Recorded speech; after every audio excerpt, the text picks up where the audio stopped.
the method of instantaneous center of rotation that we covered in the last lecture, and that is a clever jugaad kind of method, and for small problems and for only velocity problems, uh, that works beautifully. You don't have to do any detailed calculation. Everything you do on the kinematic diagram of the configuration, and you get your velocity solution almost in your hand. Okay, so that is uh, one very good method.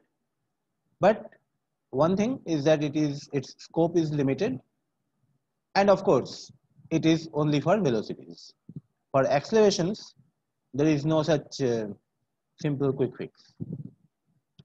Today, in this lecture, we will discuss the more general graphical method, which works in a very systematic procedure for velocity as well as accelerations. And this is the method of velocity and acceleration diagrams. The way earlier we have done configuration diagram, that is basically for displacement, now we can make diagrams for velocities and accelerations also, and that is what we will discuss in this lecture.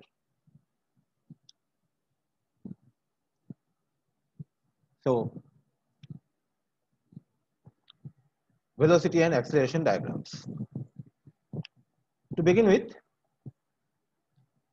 say we start with the position of a body ABCD and the velocity of one point on it and its angular velocity.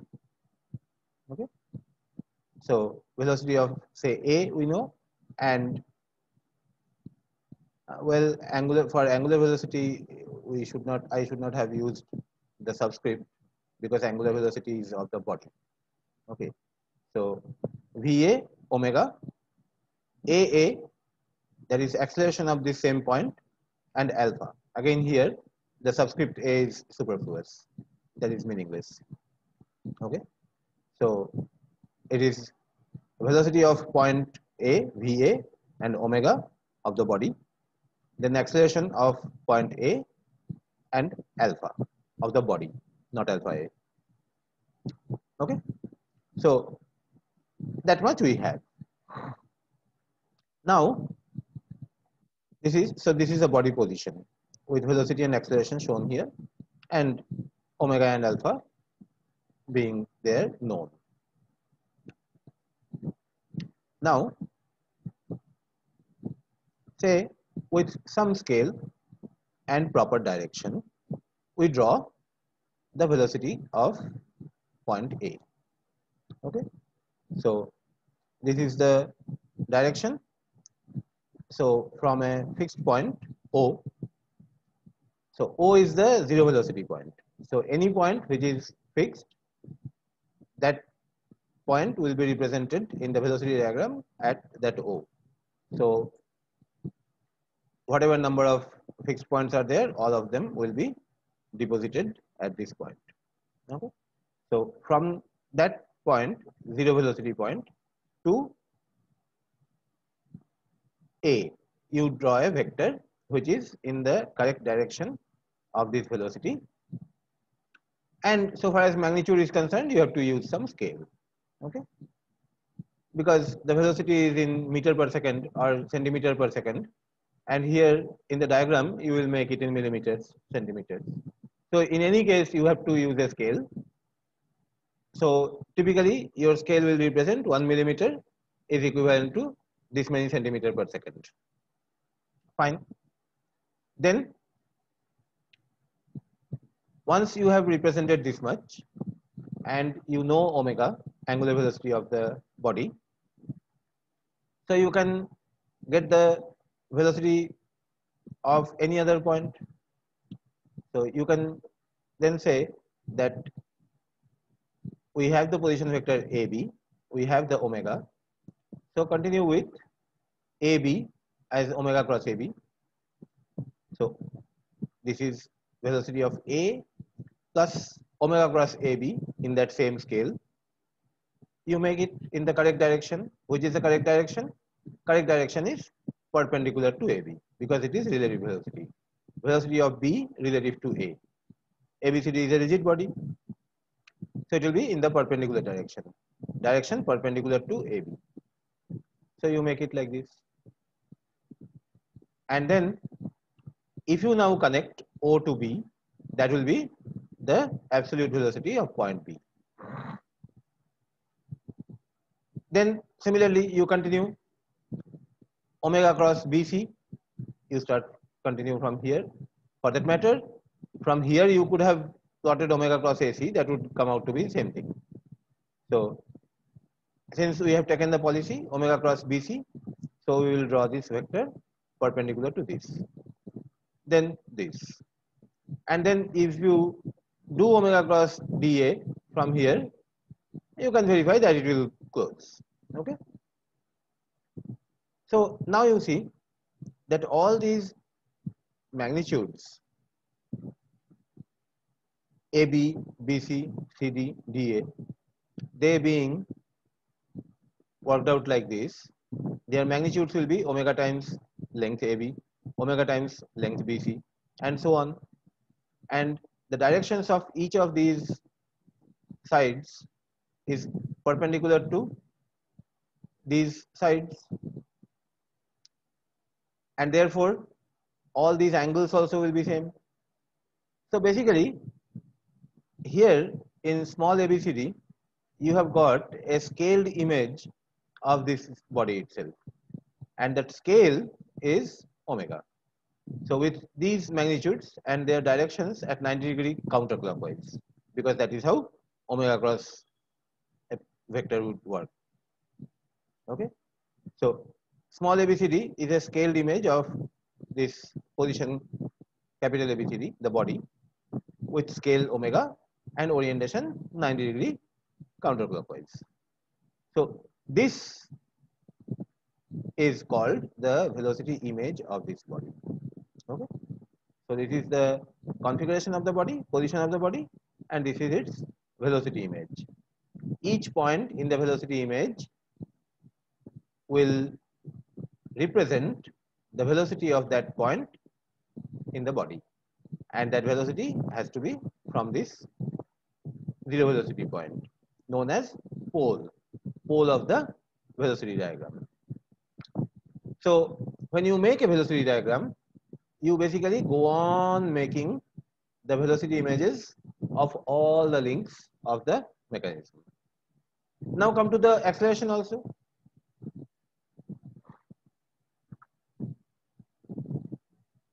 For acceleration diagram, you select another pole. Now here I typically use small letters, so capital letters here, small letters here for the velocity image, and for the acceleration image I typically use the same small letters with primes. The textbook for the acceleration diagram also uses the same letters without the primes, just like the velocity diagram. And that's all right, that's fair enough, because there is absolutely no chance of confusing an acceleration diagram with velocity diagram.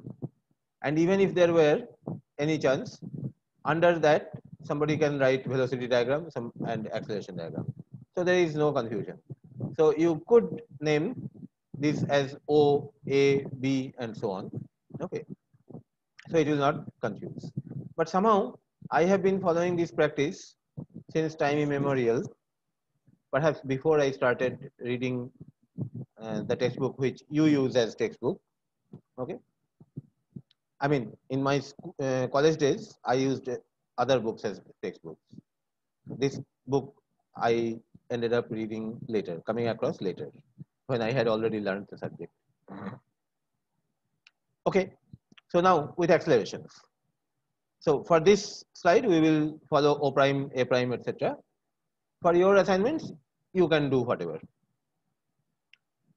So we take O prime, A prime.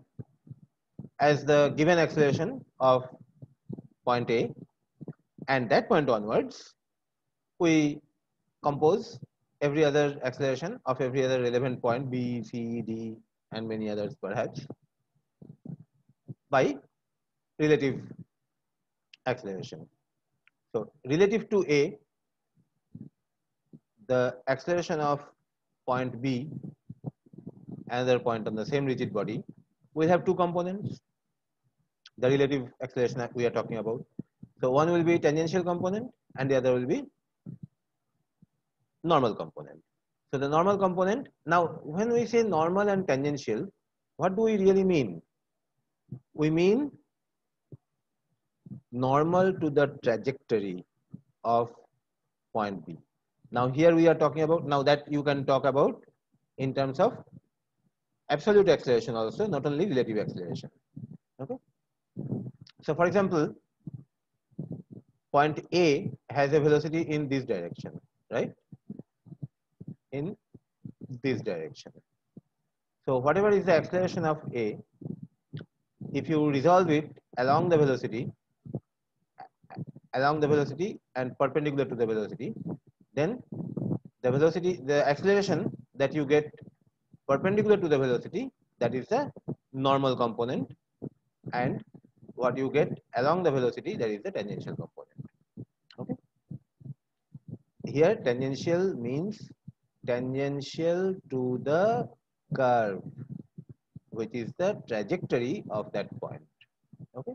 So A has a trajectory which at this particular instant is in the direction of the velocity of A, absolute velocity of A, and therefore any acceleration component which is in that direction will be tangential to that trajectory, and that is the tangential acceleration.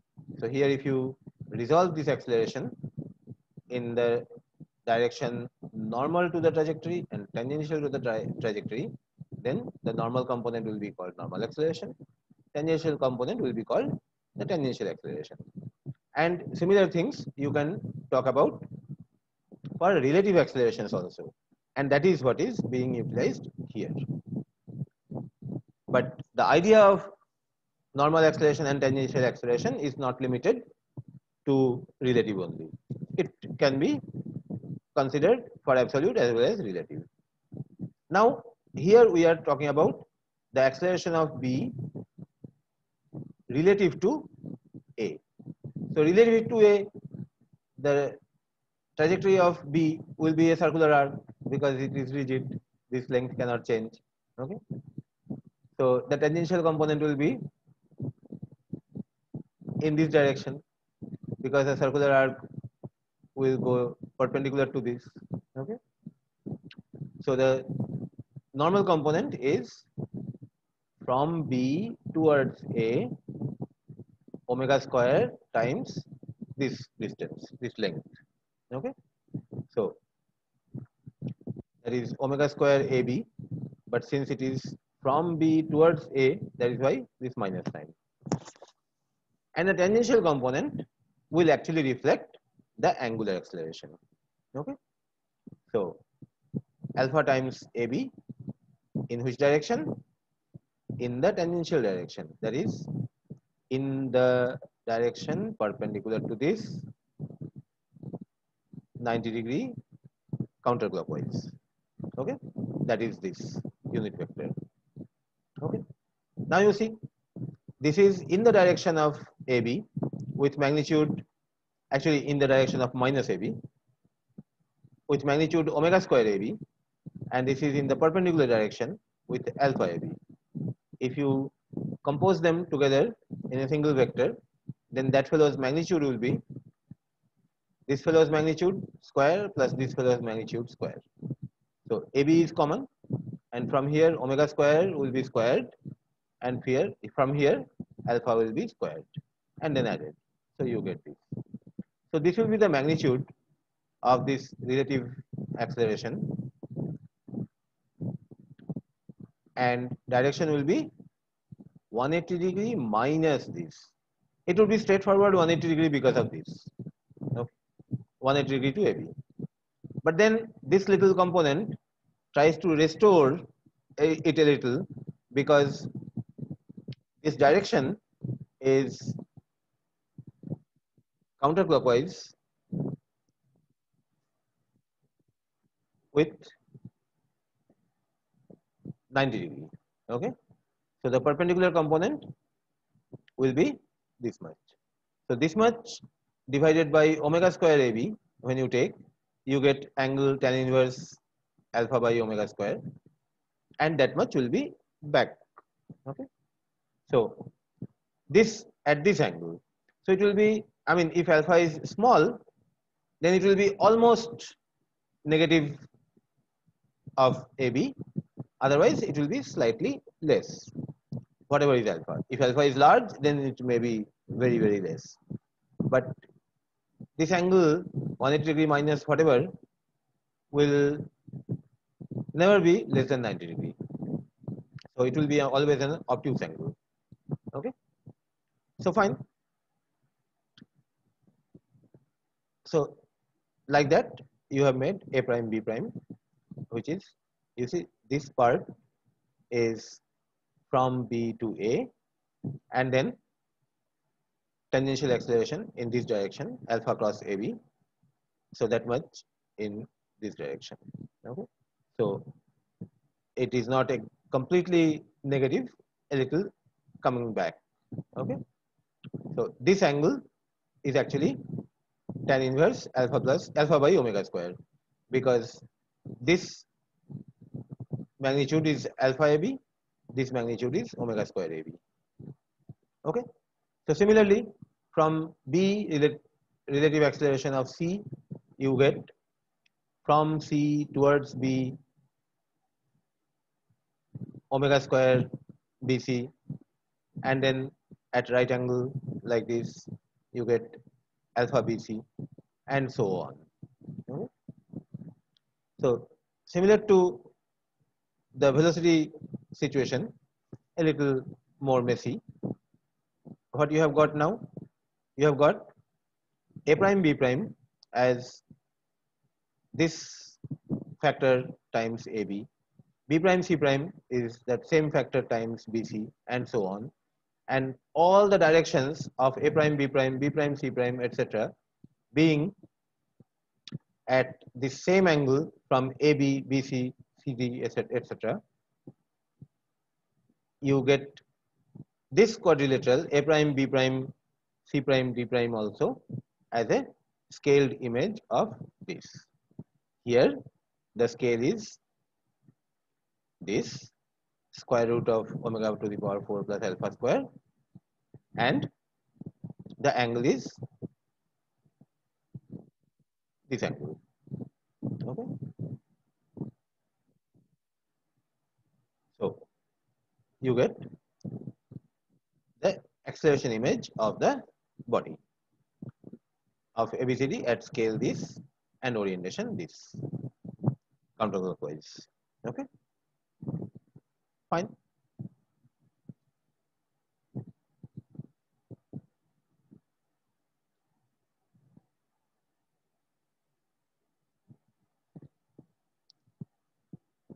Let us see an example. How does this help in solving problems of velocity and acceleration? Yeah. So this is the mechanism. It's a 2 degree of freedom mechanism because there are 7 links. Okay, and 1, 2, 3, 4, 5, 6, 7, 8 pairs. So you have got 3 into 7 minus 1, that is 3 into 6, 18, minus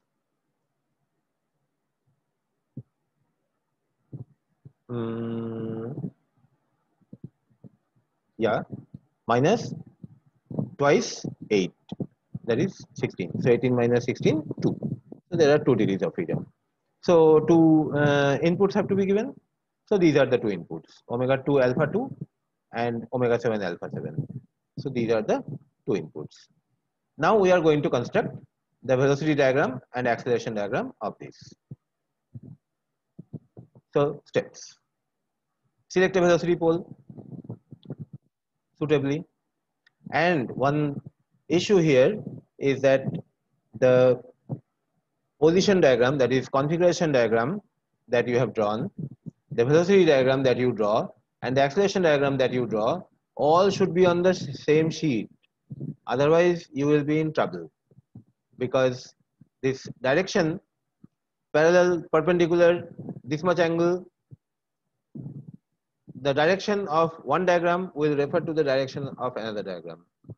Okay, so if all of them are on the same sheet, then you will be in a comfortable position to draw it. Otherwise, too much of reference from another page will create a lot of trouble.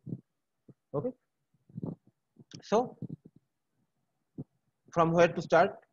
Say you start from a place from where you can quickly determine the velocities and accelerations of some points, which will help you in locating the velocity images and acceleration images of other points and other bodies. Fine.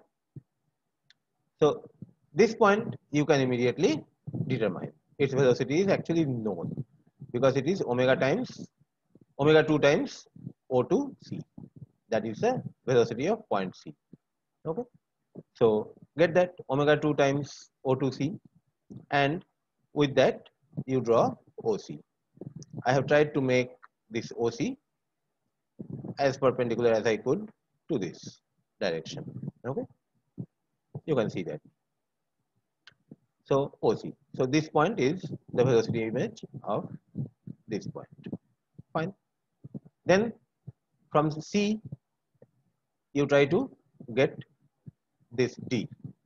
Now relative to C, the velocity of D will be in a direction perpendicular to CD. Fine. So perpendicular to CD. Draw perpendicular to CD. You know how to draw perpendicular and parallel lines, right? With set squares placed like this and shifted like this and so on. So put one set square here long, another set square here at perpendicular direction, touching set squares.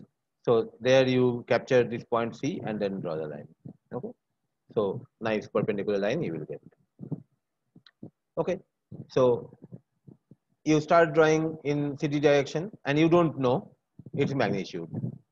Not only that, you don't know whether relative to C, the velocity of the angular the velocity, I mean the angular velocity of D is anti-clockwise or clockwise, that also you don't know. So maybe if you are not getting any idea, you extend it on both sides. I have done that. Extend it on both sides, whichever way. But then you know something else. You know the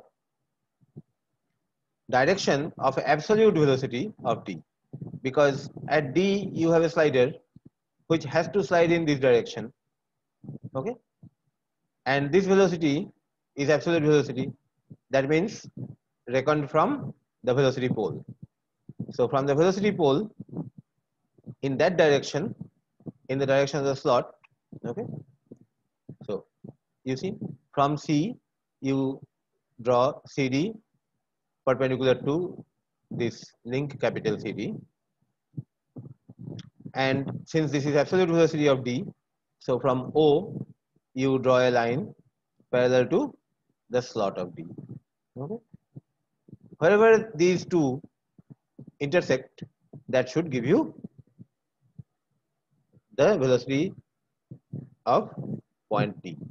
Okay, so they cut it here. So this is velocity of C plus velocity of D relative to C coming here, and absolute velocity of D coming here. So you have done it this much.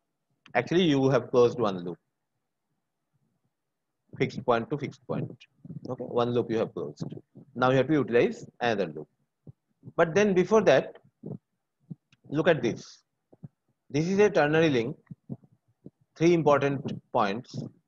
Two of them you have located, C here and D here. And you know that the velocity image of this body will be a scaled image of this with scale omega of this guy. Okay, and orientation 90-degree counterclockwise. Okay, so scaled image will be a similar figure. C and D you have already got. So the side CD of that you have got already. Now this angle you know, and this angle you know.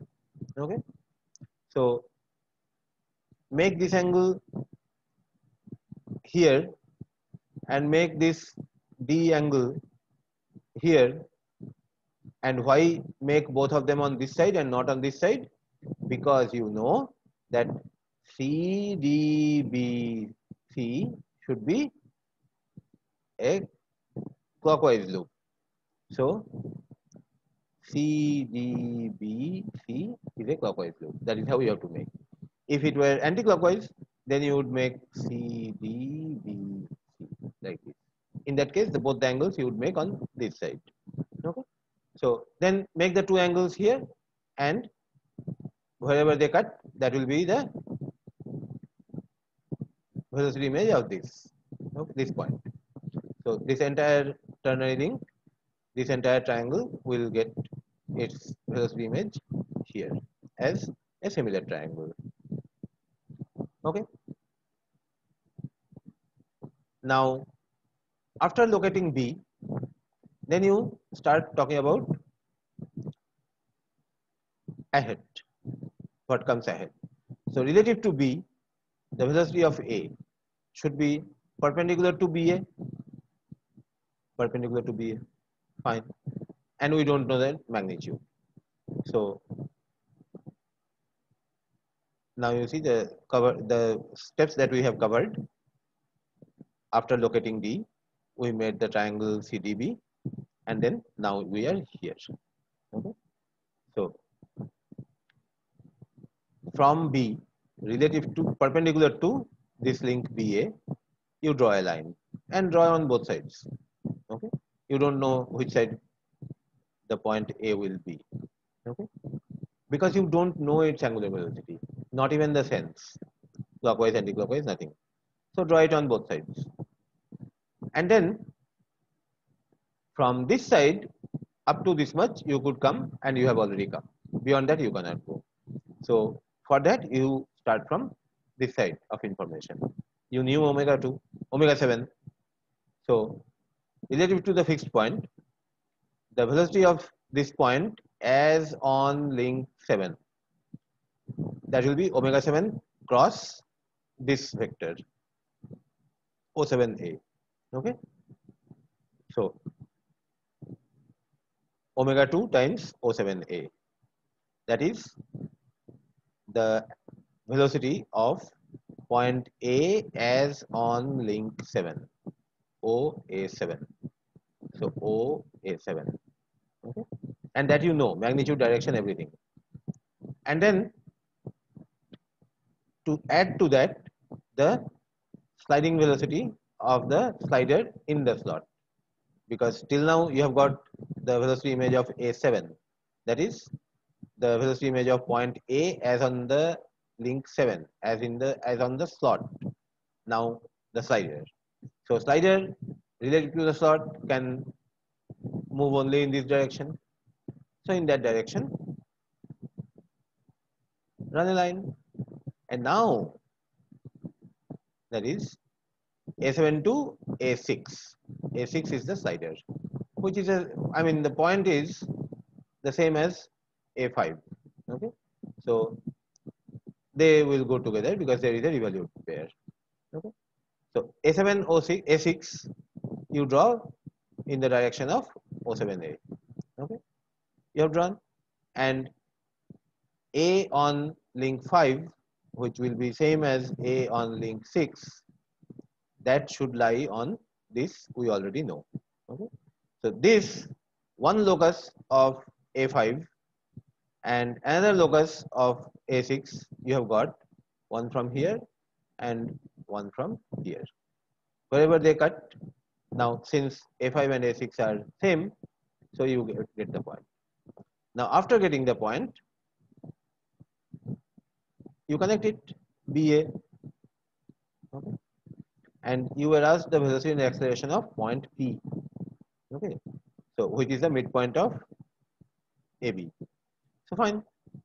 So proportionally you will get the midpoint here P, and now the velocity of P you will get by connecting the velocity pole to this in magnitude and direction according to that scale. You have to refer to that scale. You will measure OP from here and convert it into centimeter per second by using that same scale with which you drew the whole thing, with which you started OC actually. Okay. So you have got the velocity of point P. Fine. So some trivial multiplications and this diagram. You measure the thing and then convert it in the appropriate unit. Fine. Now you want the acceleration of P also. Fine. So again start from here. Now it is acceleration diagram. So I have used omega O prime. Okay. And I typically use only a single O. In Professor Malik's book, you will find it as O2, O7. Okay. In some other mechanisms where there are three fixed points, O2, O7, O5. So in the book you will find O2, O5, O7. I just put one O which represents all fixed points. Okay, infinite fixed points there. Fine. So here I am using O prime. Again, I am not going to use O2 prime, O7 prime. All fixed points will be there. Fine. So O prime, and then I first try to locate C, because for C I know the normal component of acceleration as well as the tangential component of the acceleration. Okay. Normal component is omega 2 square OC. Alternatively, you could say VC square divided by OC. It would be the same thing, O2C. Okay. So O prime C prime minus O2 omega 2 square OC. So this is OC vector, O2C vector. So if you take magnitude, then you have to separately say, you have to tell the magnitude as omega 2 square times O2C, and you have to say in the direction from C to O2. Okay. So downward with a little tilt. So downward with a little tilt. And then the tangential acceleration will be in the perpendicular direction like this. And for this also you know the magnitude, that is alpha 2 times O2C. Fine. So you have got C prime completely in hand. After getting C prime, then you say, so now from C we march towards D. So relative to C, the acceleration of D. This will again have two components. We are talking about relative acceleration. So the normal component of the relative acceleration will be from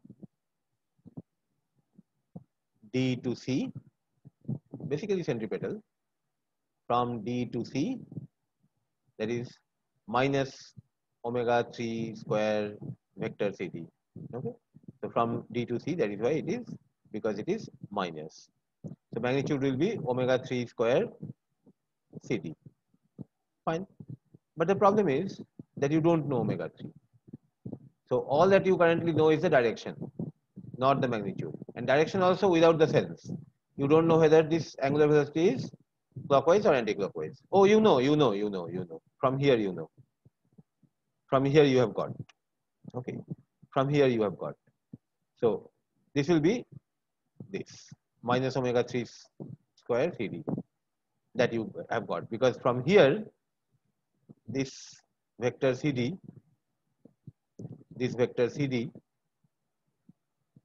gives you VD relative to C.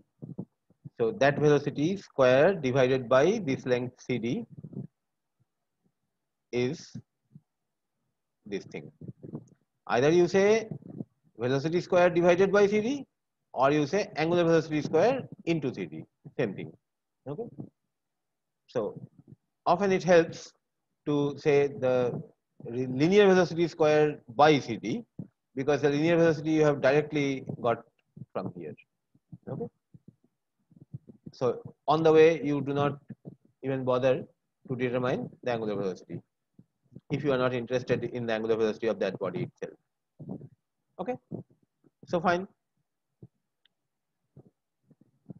So this way. Okay. So this way. That magnitude you know. This one. Either you say minus omega 3 square CD, or you say minus V d by C square divided by CD. And then the perpendicular direction. Okay. Angular acceleration of the body is actually not known. So you make it on both sides and extend it sufficiently. But then the absolute acceleration of this point D, for that the direction is known. So in that O prime to D slot, this should not be D slot actually. This should be this direction, this thing, and perpendicular to that. Okay. So like this, then perpendicular to that. Not necessarily in the slot. Actually, it will not be in the slot in general. Okay. And along the slot will be from here. Okay. This slot. So this is not correct.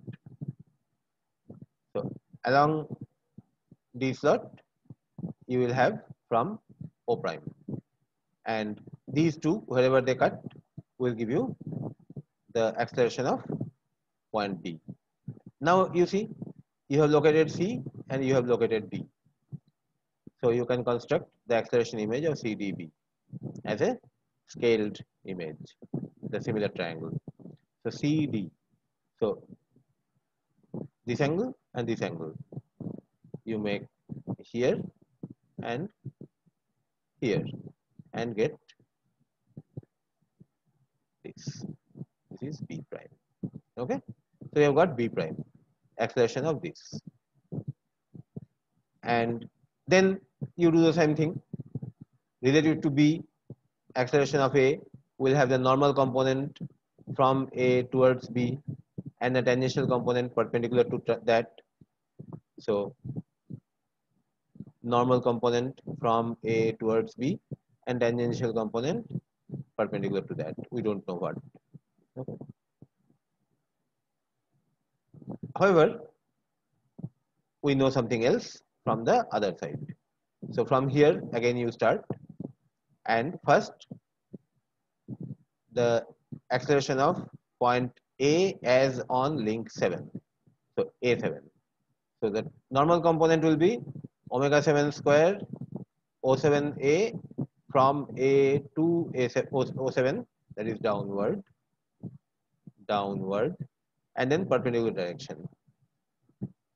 Now here, perpendicular direction, you know the magnitude also because you know alpha 7. So this is alpha 7 times O47. So you have got A7 prime proper.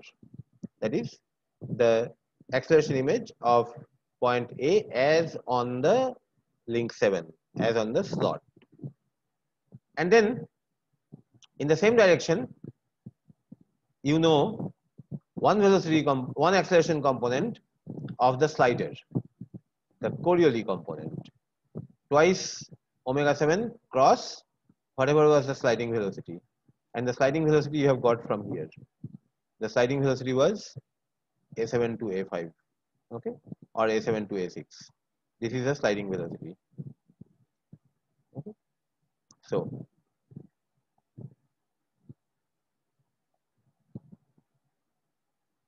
that is also tangential direction. Make that, and then basically now we are making the journey from A7 on link A prime on as on link 7 to A prime as on link 6 or 5. That is what we are doing now. So for that, there is a Coriolis component, and then there is the actual sliding acceleration in this direction. So move in this direction. Okay. So after completing the triangle, we have moved from B prime to this normal component and perpendicular direction unknown. Okay. And then from the other side, we have done this and this, that is located S7 prime, and then from S7 prime we started with the Coriolis component and perpendicular, the sliding acceleration, which we don't know. Okay. So from here the Coriolis component and then perpendicular. Earlier from B we had made normal component plus perpendicular. Wherever these two meet, that gives you, so one locus you have got from here and the locus you have got from here. Wherever these two loci meet, that gives you the acceleration image of point A6 or point A5. They are coincident. And then you have got this A5 prime and B prime we already had. Now connect them, get the midpoint, which will be P prime, and now join O prime to P prime, and that will be the acceleration vector in magnitude and direction up to the appropriate scale for the midpoint P, which you wanted. So this is the method of velocity and acceleration diagram with which you can solve a lot many problems. Why a lot many? Not all of them.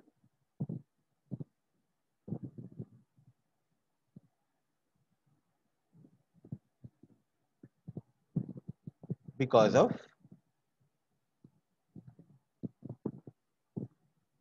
this problem. There are many mechanisms which are complex. Okay.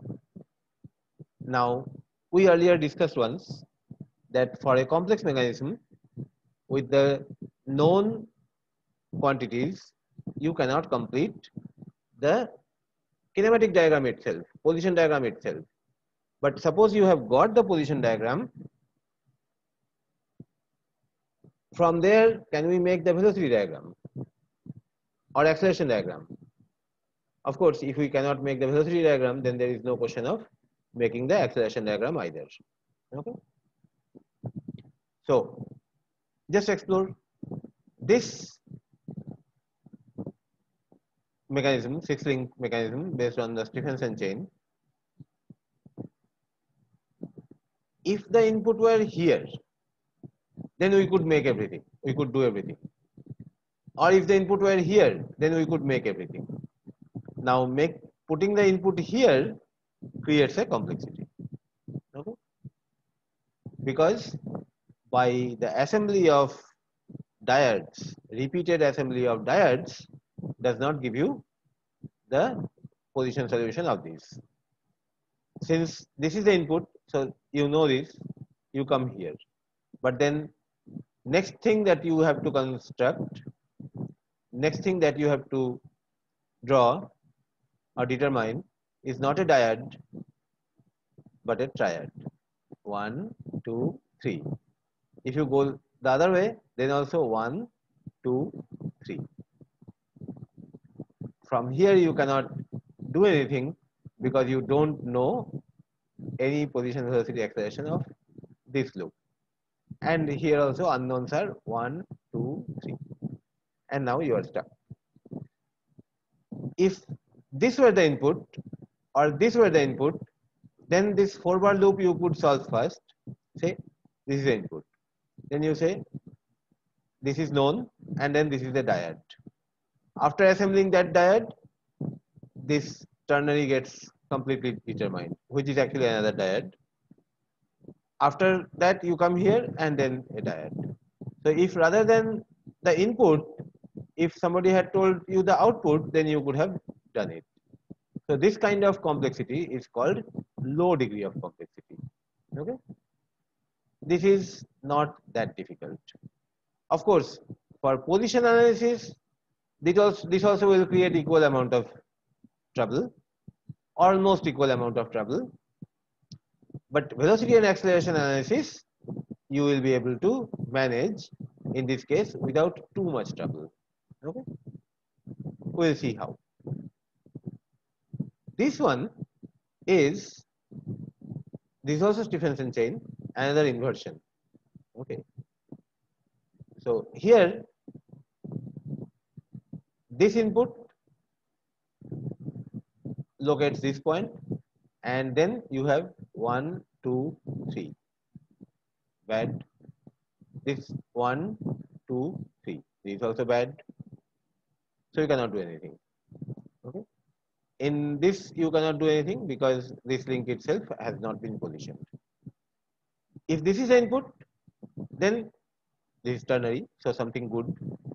2 points you locate in one shot. But then after that what? From here if you want to continue, 1, 2, 3, and that's a problem. From here also 1, 2, 3. In this loop also 1, 2, 3. So now here, even if rather than an input output is given, still you cannot manage it, and that is called high degree of complexity. Okay. Now some methods, I mean velocity and acceleration diagram methods only, some of these methods can handle low degree of complexity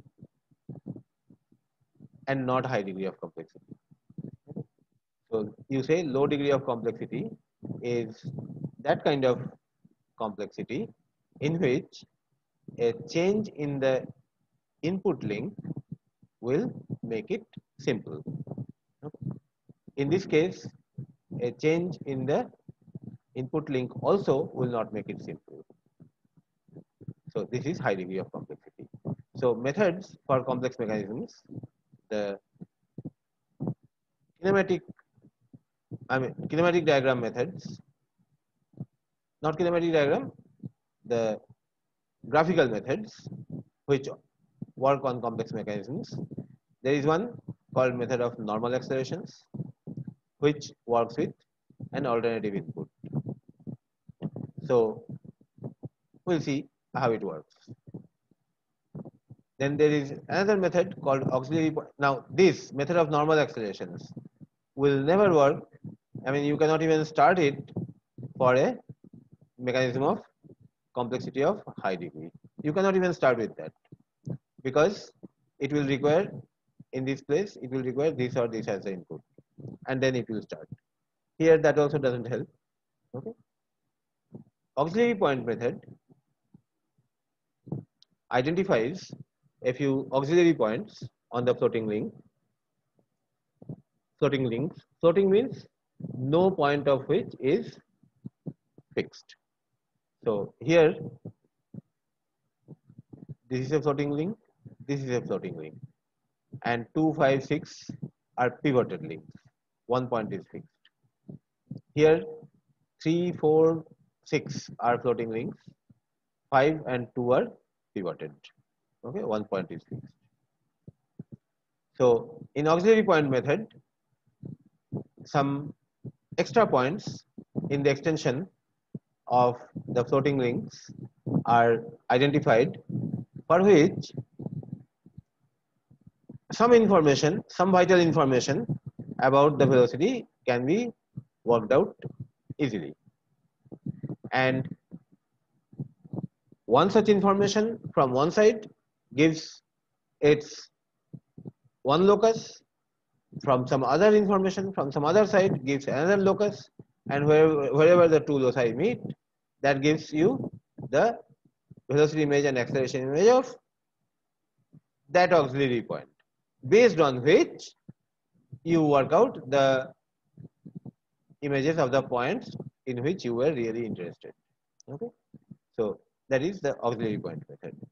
This works on all low complexity mechanisms and most of the high complexity mechanisms also.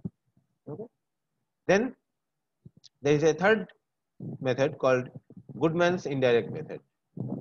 This works even if alternative input does not reduce it to simple mechanism, but if alternative inversion makes it to a simple mechanism. And that works on many high complexity mechanisms also. For example, Goodman's method will certainly work in this. Okay. Why? Because you will consider this as the frame and perhaps this itself as the input. This or no, not that. This. Okay, because you will try to first solve the forward loop. Okay, because it is a single degree of freedom problem. So from here, do you get a forward loop? 1, 2, 3, 4, 5. No, obviously no. So you will take 3 as the frame and perhaps 4 as the input link, and then you can solve this here.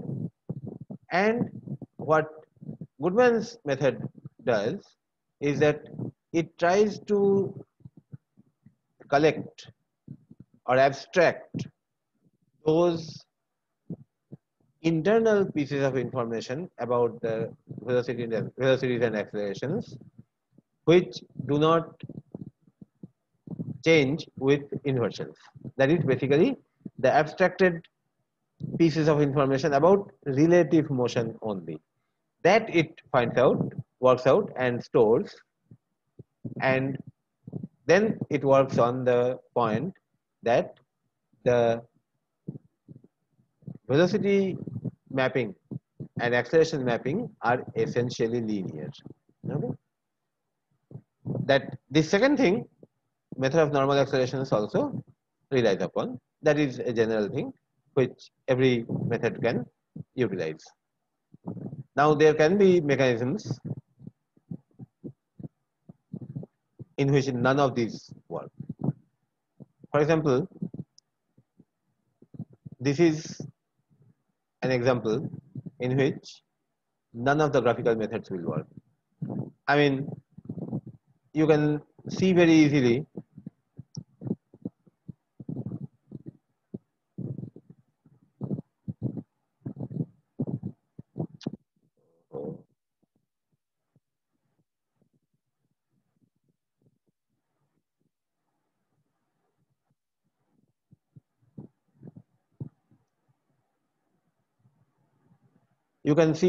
that alternative input will not work, because rather than this input, that is why I have not shown in the input here. You put wherever you want the input. Okay, you make this as input, you do not get a forward loop. You make this as input, no. You make this as input, still no. Then you try inversion. You say that no, this is all fiber loops. I want this forward loop. There is a forward loop which in this inversion is completely floating. If this had a frame and an input, I would be so happy. Okay, fine. So make this frame. So here is the frame. Link 4 is the frame. And this has the input. Fine. And then link 1, this is a simple ternary. Okay. So starting from here to here and here. Okay. It's a ternary link, not frame anymore. Now, related to this frame, this is input.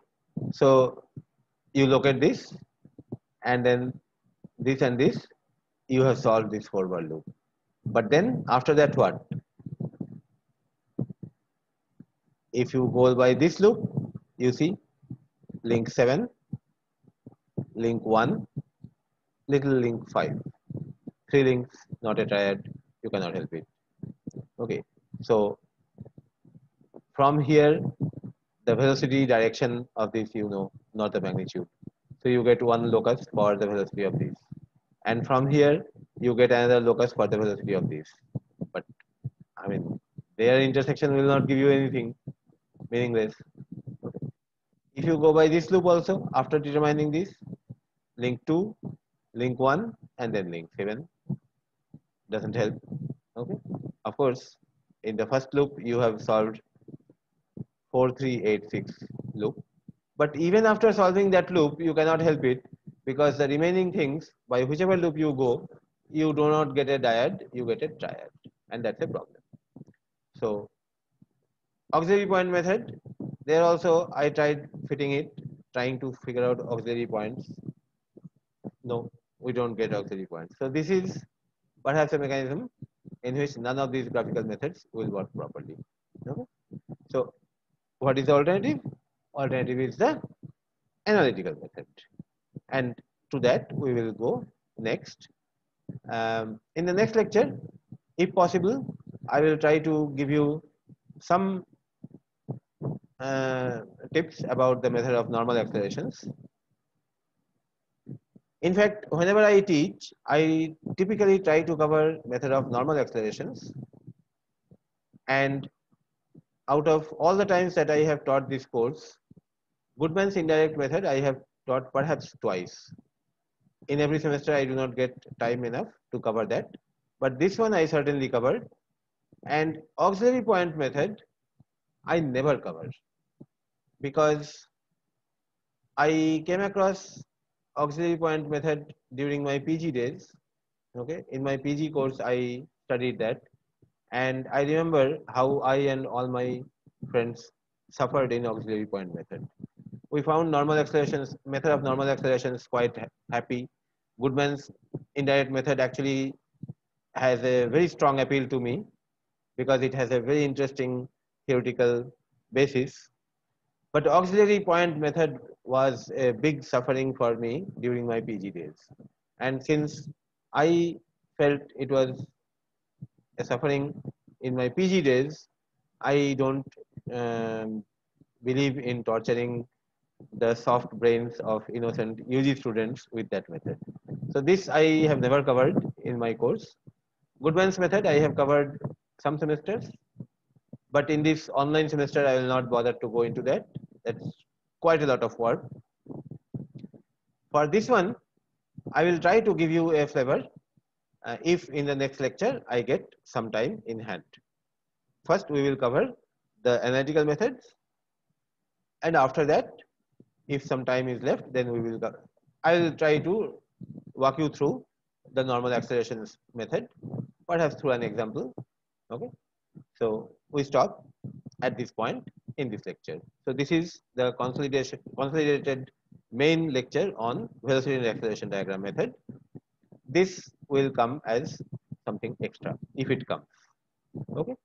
So at this point we stop for this lecture.